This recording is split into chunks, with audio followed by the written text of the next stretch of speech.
오늘 받으실 말씀은 이사야 42장입니다. 42장 1절에서 9절 말씀이 되겠습니다. 42장 1절에서 9절까지의 말씀 다 같이 봉독하겠습니다. 내가 붙드는 나의 종, 내 마음에 기뻐하는 자, 곧 내가 택한 사람을 보라. 내가 나의 영을 그에게 주었은즉 그가 이방에 정의를 베풀리라. 그는 외치지 아니하며 목소리를 높이지 아니하며 그 소리를 거리에 들리게 하지 아니하며 상한 갈대를 꺾지 아니하고 꺼져가는 등불을 끄지 아니하고 진실로 정의를 시행할 것이며 그는 쇠하지 아니하며 낙담하지 아니하고 세상에 정의를 세우기에 이르리니 섬들이 그 교훈을 앙망하리라. 하늘을 창조하여 펴시고 땅과 그 소산을 내시며 땅 위에 백성에게 호흡을 주시며 땅에 행하는 자에게 영을 주시는 하나님께 야훼께서 이같이 말씀하시되 나 야훼가 의로 너를 불렀은즉 내가 내 손을 잡아 너를 보호하며 너를 세워 백성의 언약과 이방의 빛이 되게 하리니 내가 눈먼 자들의 눈을 밝히며 갇힌 자를 감옥에서 이끌어내며 흑암의 앉은 자를 감방에서 나오게 하리라.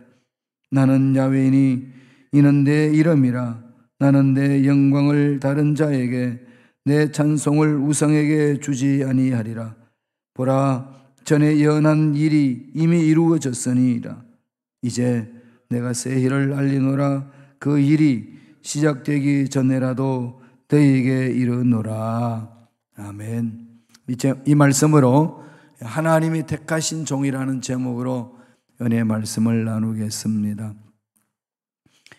이사야는 두 부분으로 나눴다고 그랬죠. 1장에서 39장까지가 심판에 대한 것에 대해서 얘기를 하고 40장에서 60장까지는 회복에 대해서 말씀을 하고 있습니다. 그리고 중간중간에 하나님께서 이사야를 통해서 백성들을 위로하시고 그리고 다시 오실 하나님의 선택하신 메시아 하나님의 종 그리스도를 보내주시겠다고 예언하고 있습니다. 오늘 본문 42장의 말씀이 바로 하나님이 택하신 종 메시아를 보내시겠다는, 그분이 오시면은 이 땅에 회복이 있을 것이라는 예언의 말씀입니다. 어저께 봤던 41장의 말씀은 아직까지 이스라엘 백성들이 포로로 끌려가지 않았지만은 이사야가 바벨론 이스라엘 백성들이 포로로 끌려가서 40년이 70년이 차면은 하나님께서 세우신 왕 고레스 왕을 통하여 페르시아 왕을 통하여서 바벨론을 멸망시키고 이스라엘 백성들을 해방시키는 자유의 몸이 될 수 있도록 하시겠다는 하나님의 은혜의 말씀을 선포했습니다. 예언하신 거지요.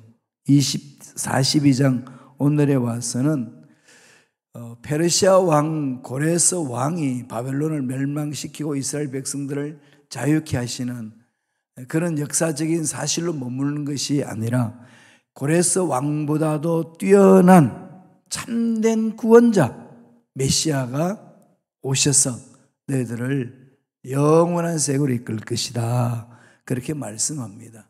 참된 구원자이신 그리스도를 소개하고 있습니다. 우리는 유한하기 때문에 죽어야 합니다. 그래서 사람들은 늘 허무하고 공허함에 빠질 수 있습니다. 인생이 무엇인가? 유한한 존재가 느끼는 한계입니다. 이 한계에서 벗어날 수 있어서 행복하고 자유를 맛볼 수 있는 것은 영원한 무한하신 하나님을 만날 때만이 해결될 수 있습니다. 그래서 그 하나님을 사모하는 거예요. 영원한 세계를 사모하는 겁니다. 천국을 사모하며 가야 되는 거지요. 그래서 그분을 바라보면 우리의 이 유한한 세계, 답답하고 힘들고 어려운 세계에서 허무함에서 벗어날 수 있고 참 소망을 가질 수 있습니다. 그 종을 보내시겠다고 하나님이 약속하시는 겁니다. 42장 1절 한번 다시 보실까요? 뭐라고 말씀하시는지 읽겠습니다. 내가 붙드는 나의 종, 내 마음에 기뻐하는 자, 곧 내가 택한 사람을 보라. 여기서 말하는 종은 하나님께서 약속하신 메시아, 기름 부으심을 받아서 이 온 우주 질서를 온전히 회복시키고 구원자가 되시는 그리스도를 약속하고 있습니다. 하나님께서 보내셨다. 믿기만 하면 너희들도 이 험난한 세상에서 능히 이길 수 있는 힘을 얻었을 뿐만 아니라 살 소망이 넘쳐난다라고 선포합니다. 힘들고 어려울 때에 우리가 이 약속의 말씀을 붙들면은 새로운 힘이 일어나는 거죠. 살 소망이 넘쳐나는 겁니다. 이 말씀 그대로 하나님께서 신약 성경에도 들려주고 있습니다. 마태복음 3장 17절에 보면은 뭐라고 말씀하나요? 예수님이 침례 요한한테 침례를 받고 일어날 때 이야기하는 겁니다. 어떤 소리가 하늘에서 들렸죠? 읽겠습니다. 이는 내 사랑하는 아들이요 내 기뻐하는 자라. 하나님이 기뻐하시는 종이다. 그분을 믿는 자도 하나님이 기뻐하는 일꾼으로 선택하신다는 거죠. 부르신다는 겁니다. 그래서 예수 믿는 저와 여러분은 하나님 보시기에 어떤 자라고 말씀하실까요? 네, 기뻐하는 자다.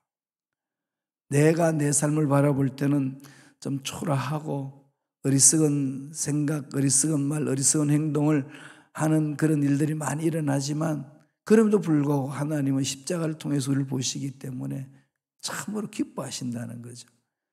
그 사랑을 이기지 못하신다는 겁니다. 그 일을 이루시기 위하여 종이 오셨다는 거예요. 예수 그리스도 오셨다는 겁니다. 그 종이 어떤 일을 한다고 말씀하나요? 첫째로 성령으로 일하는 종이다. 성령으로 일한다. 예수님은 이 땅에 오실 때 성령으로 잉태되셨어요. 성령을 이끌려서 광야에서 시험을 받았습니다. 조금 전에 말씀을 보았듯이 침례 요한에게 침례를 받을 때 하늘에서 하늘물이 열리는 비둘기같이 모양이 임하는 성령을 체험하시고 그 성령의 능력으로 일평생 사셨어요. 십자가 지실 때도 성령의 끌림을 받고 부활 성천하신 것도 성령이 있어 이루어지셨고 또 성령이 강림하심으로 그 성령과 함께 예수님이 우리에게 임재해 계시는 겁니다. 성령으로 잉태하셨고 성령으로 사역을 완성하신 주님을 믿는 저와 여러분들도 어떤 삶을 살아야 될까요? 성령을 따라 행해야 합니다. 성령을 따라. 성령을 따라 행하는 게 눈에 보이지도 아니하고 손에 잡히지도 않으니까 이게 참 쉽지 않지요. 돈을 따라 행하라 그러면 확 손에 잡혀요. 그죠? 문제 있으면 돈 주고 해결하고 어려운 일 있으면 돈으로 풀고 이 돈으로는 다 이렇게 뭔가 해결할 수 있는 방법이 나오는데 집을 살 때도 돈을 따라 행하면은 집을 살 만한 돈이 있으면 충분히 우리가 계산이 나오잖아요. 살 수 있고 이 돈이 모자라서 안 된다 되는데 눈에 보이지 아니하시는 성령을 따라 행한다는 게 정말 쉽지는 않습니다. 말은 쉬운데 실질적인 삶 속에서 잃어버릴 때가 많이 있어요. 이를 구체적으로 하기 위한 방법이 뭘까요? 눈에 보이는 하나님 말씀이에요. 늘 말씀을 마음에 새기셔야 돼요. 그래서 성령을 따라 행하라고 그럴 때에 늘 마음속에 말씀 중심으로 가는 거예요.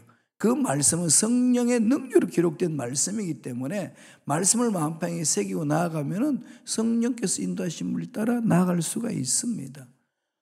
오늘 이사야 42장 1절 후반절에 보면 이렇게 말씀합니다. 다 같이 읽겠습니다. 내가 나의 영을 그에게 주었은즉 그가 이방의 정의를 베풀리라.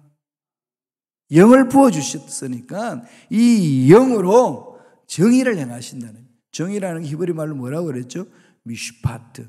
가장 인간의 기본적인 삶을 생활할 수 있도록 공평하게 하시는 힘 아니겠어요? 정의.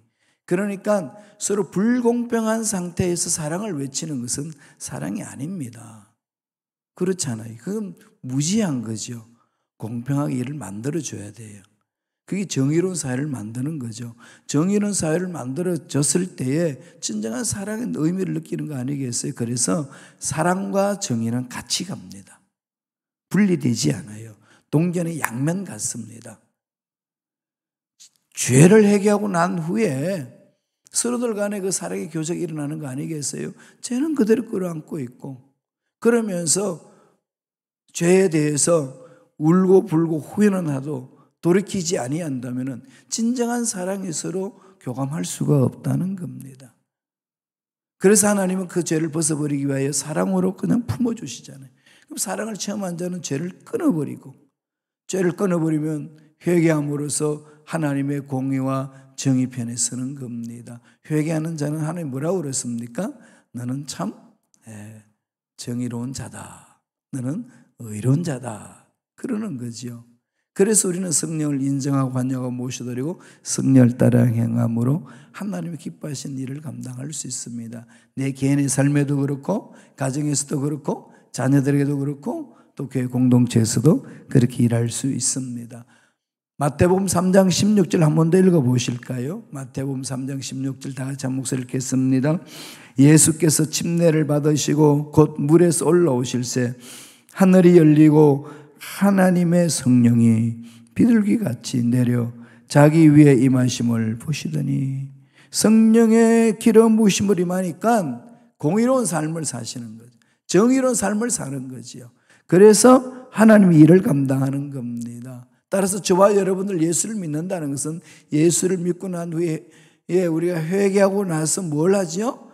성령 충만함을 체험하는 거죠. 그래서 성령이 인도하는 대로 따라가는 겁니다. 무슨 일이 일어날는지 몰라도 성령이 내 발걸음을 인도하여 주실 줄로 믿습니다. 그렇게 가는 거예요. 매 순간 그렇게 성령을 따라 행하면서 하나님의 음성을 듣고 말씀 위에 서고 주위 사람들을 살펴보고 문제를 바라보고 나아가는 겁니다. 예수님이 이 땅에 오셔서 철저하게 성령에 사로잡혀서 일을 했어요. 그래서 기도한 겁니다. 완전한 인간으로 사시는데 어떻게 능력 있는 삶을 살아내겠어요? 성령의 충만함을 체험할 때 가능하다는 것을 우리한테 보여주셨고, 그래야만 그 사역을 감당할 수 있기 때문에 기도하셨고 성령 충만하셨습니다. 요한복음 5장 19절에 보면 주님이 이 땅에서 어떻게 사셨는지를 보여주고 있습니다. 제가 읽어드릴까요? 같이 읽어볼까요? 그러므로 예수께서 그들에게 이르시되 내가 진실로 진실로 너희에게 이르노니 아들이 아버지께서 하시는 일을 보지 않고는 아무것도 스스로 할 수 없나니 아버지께서 행하시는 그것을 아들도 그와 같이 행하느니라. 스스로 할 수 없다는 거죠. 예수님은 이 땅에 계시면서 스스로하지 않으셨어요. 하나님이신데, 성자 하나님이신데 하나님으로 살지 않으셨어요. 철저하게 인간으로 사셨습니다. 그럼 철저하게 인간으로 사는 삶으로서 능력 있는 삶을 사는 것은 하나님의 음성을 듣는 거죠. 우리는 이 예수님을 닮아가야 합니다. 힘든 일이 한두 가지겠습니까? 문제를 해결해 놓고 나면은 문제가 다른 데서 터져버리고 그렇게 막 일어나요. 우리 삶도 그렇잖아요. 우리가 건강해가지고 열심히 일한다고 했는데 또 다른 데 몸이 또 이상해가지고 어려움을 당할 때도 있고, 또 다른 문제가 터져서 또 어려움을 당할 때도 있고, 여기저기 문제가 있어서 나를 괴롭힐 때가 있습니다. 이런 상황 속에서 우리가 기쁘게 살 수 있는 것은 날마다 나와 함께 하시는 하나님의 사랑과 하나님의 은혜와 하나님의 능력을 사모하는 겁니다. 하나님을 기쁘시게 하는 종은 늘 약속의 말씀을 붙들고 성령을 따라 행하는 거예요. 성령이 이끄신 대로 갈 수가 있는 겁니다. 하나님이 기뻐하시는 종, 택하신 종의 삶이 그렇다는 거예요. 예수님의 모습을 예수님 오시기 전에 이사야가 예언해 놓고 있습니다. 두 번째는 뭐라고 그러나요? 사랑으로라는 종이다. 성령에 끌려서 따라가는 자의 삶은요, 사랑으로 표현되잖아요. 성령의 열매는 제일 먼저 뭐라고 이야기하나요? 사랑이라고 그러죠. 사랑과 희락과 평과 오래 참음과 자비와 양성과 충성과 온유와 절제라 그러죠. 사랑, 러브에서 시작해서 셀프 컨트롤로 끝납니다. 그렇게 한 열매로 뭉쳐 있지요. 성령 충만한 사랑은 이 사랑의 열매를 맺어요. 사랑이 나오는 겁니다. 성령을 따라 행하는 사람은 사랑을 하는 거예요. 거기에 정의가 있고 공의가 있고 하나님의 은혜가 임하는 겁니다. 잊지 마세요. 성령 충만한 삶이 흥을 외치는 삶이 아니고 사랑이 충만한 삶이에요. 사랑이 충만하다는 것은 공의와 정의가 따라온다는 거죠. 그렇게 해서 결론적으로 셀프 컨트롤로 나를 절제하면서 할 수 있는데도 안 하고, 욕할 수 있는데도 욕 안 하고, 미워할 수 있는데도 미워하지 아니하고, 그리고 참으면서 가는 거예요. 인간의 힘이 아니라 성령께서 주시는 힘입니다. 그래서 사랑을 표현하면서 이 미움이 가득한 세상에 사랑을 전하는 종으로서 살아가는 겁니다. 말씀을 보실까요? 어떤 사랑이라고 말씀하나요? 이사야 42장 3절입니다. 다 같이 읽겠습니다.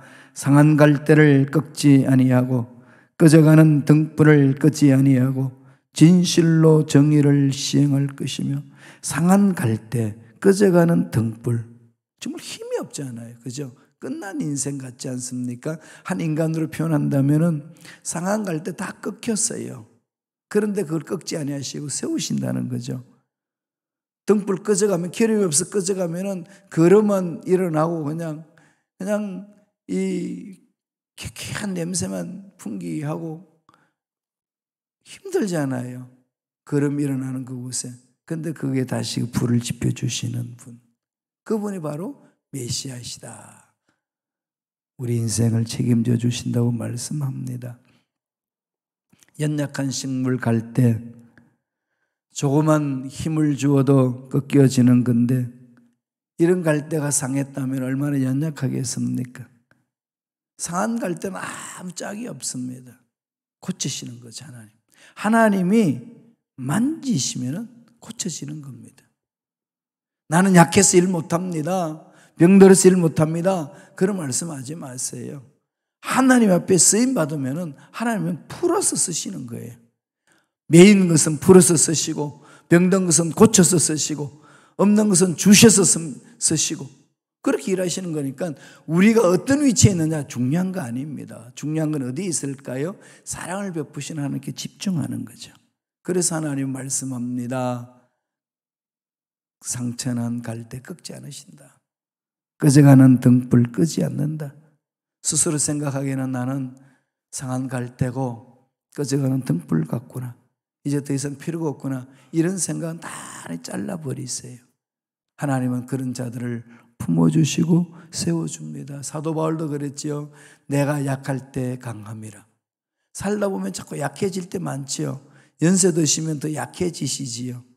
그럴 때에 어떤 마음을 품어야 될까요? 하나님은 새 힘을 주시면 나는 회춘할 수 있다. 이 나이가 어땠어? 외치면서 가는 거지요. 하나님 주시면 그러지 않나요? 그래서 아브라함을 택하셔가지고 젊은 날에 자식을 얻게 하지 아니하시고 100세 때에 이삭을 얻잖아요. 사라 90세 이삭을 얻습니다. 무엇을 하나님이 우리에게 보여주시고자 하실까요? 나이 타령하지 마라 이거 아니겠어요? 하나님이 하시면 어떤 상황에 놓였는다 할지라도 불가능은 가능케 되느니라. 그것을 우리가 선포하고 계시는 겁니다. 이 사랑의 은혜를 듬뿍 체험하시기를 바랍니다. 불꽃이 꺼져가면 어둡고 옛날에 우리 호롱불 알지요? 이게 기름이 없어가지고 불이 꺼지면 거름이 막 일어나면 코도 시커멓게 되고 그냥 여러 가지로 힘들고 어렵고 그냥 고통스럽잖아요.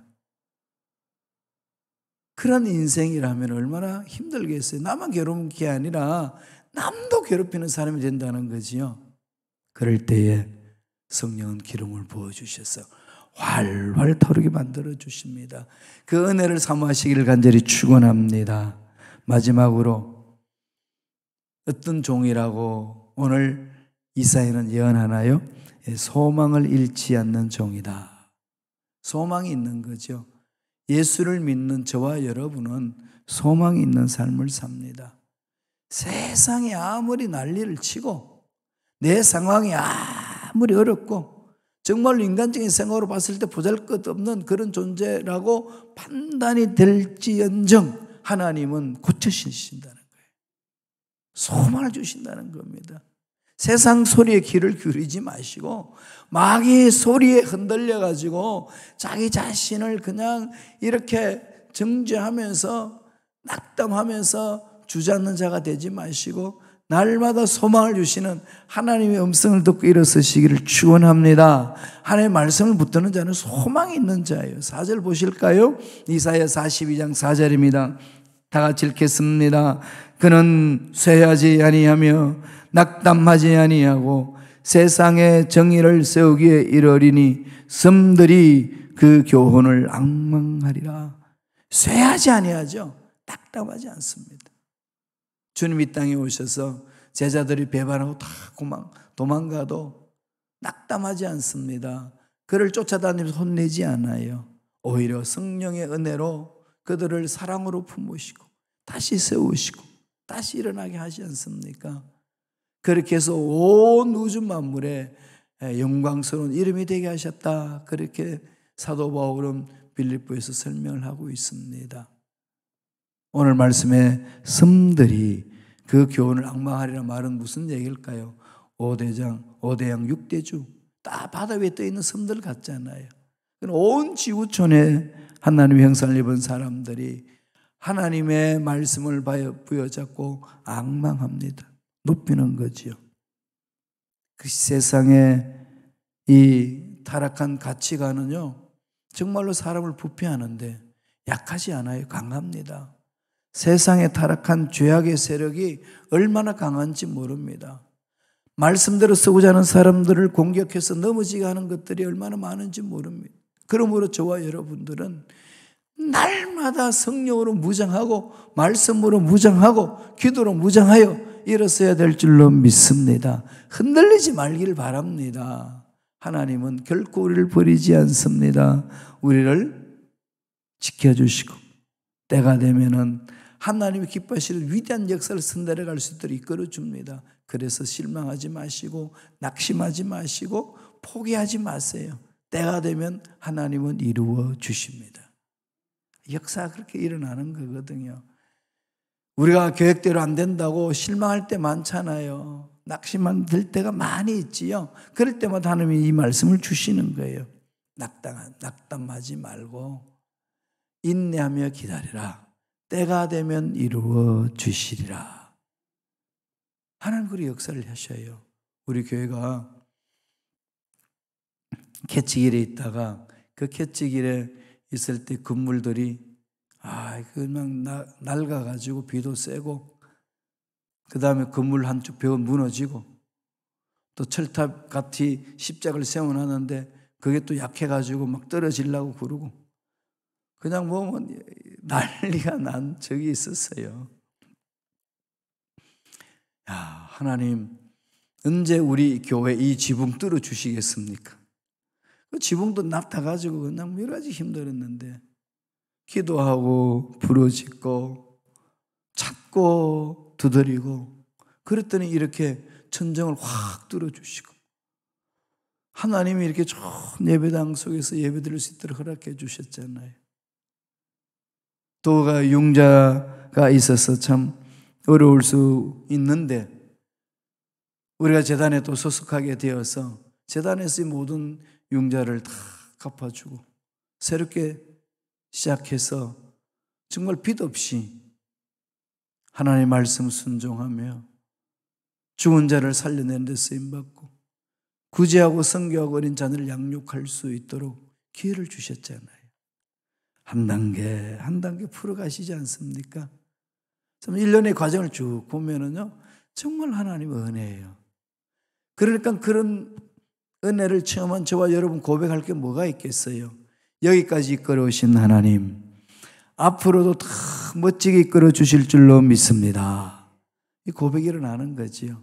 이건 우리 교회 공동체만 그런 것이 아니라 저와 여러분의 개인의 인생도 마찬가지입니다. 살아계신 하나님이 계시는 하나님 멋지게 이끌어 주신다는 거지요. 그래서 우리 하나님을 바라보면서 소망이 넘쳐나는 겁니다. 요한은 이렇게 기록하고 있습니다.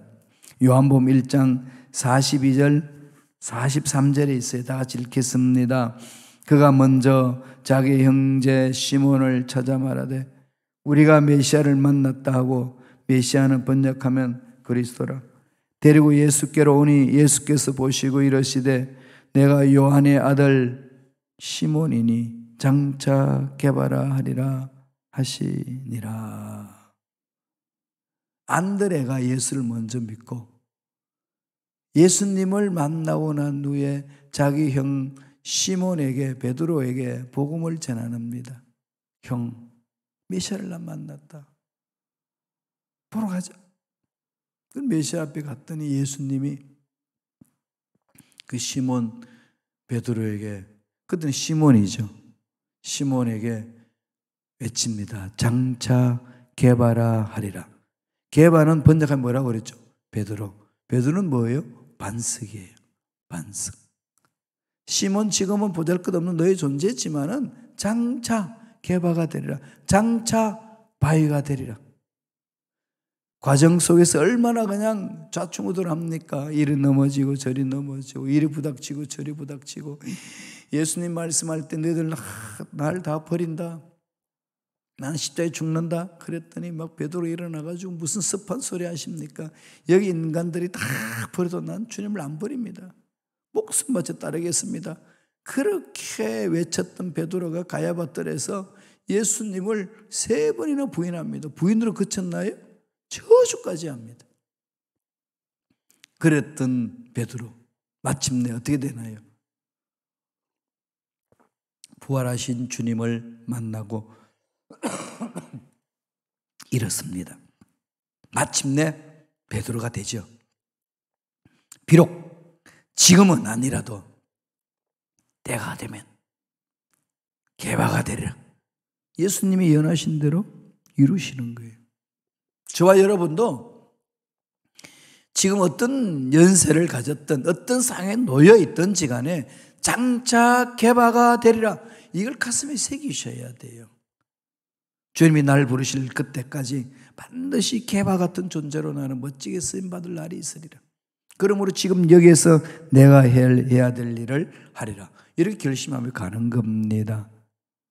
하나님이 택하신 종의 모습은 그렇다고 오늘 성서는 이사야를 통해서 말씀하고 있습니다. 메시아가 그런 삶을 사셨다는 거예요. 따라서 메시아를 믿는, 즉 예수 그리스도를 믿는 저와 여러분들도 이런 삶을 살아야 된다는 거죠. 성령으로 일을 하고 사랑으로 일을 하고 소망을 잃지 않으며 일을 하는 것, 포기하지 말며 인내하며 달려가라는 겁니다. 이러한 은혜가 저와 여러분 삶에 넘쳐나기를 간절히 축원합니다. 기도하겠습니다. 하나님 아버지 감사합니다. 오늘도 귀한 생명을 연장시켜 주셔서 하나님의 귀한 사랑과 은혜와 능력, 하나님의 그 공의를 마음껏 체험할 수 있도록 축복해 주시니 감사와 찬양을 드리옵나이다. 주님이 그렇게 사셨듯이 성령을 따라 행하시고 사랑으로 행하시고 소망으로 행하셨듯이 우리들도 그렇게 살기를 원합니다. 성령이여 우리의 생각, 우리의 말, 우리의 삶을 사로잡아 주시옵소서. 예수로 물으며오니 우리 앞날을 방해하는 모든 원수 마귀는 떠나갈지어다. 병만은 사라질지어다. 시험을 받을지어다. 은혜 감사하여 예물 드립니다. 드린 손길 기억해 주시고 소원 이루어 주시고 앞날에 좋은 일들만 일어나게 축복하여 주옵소서. 감사와 찬양을 드렸고 예수님 이름으로 축복하며 기도드리옵나이다. 아멘.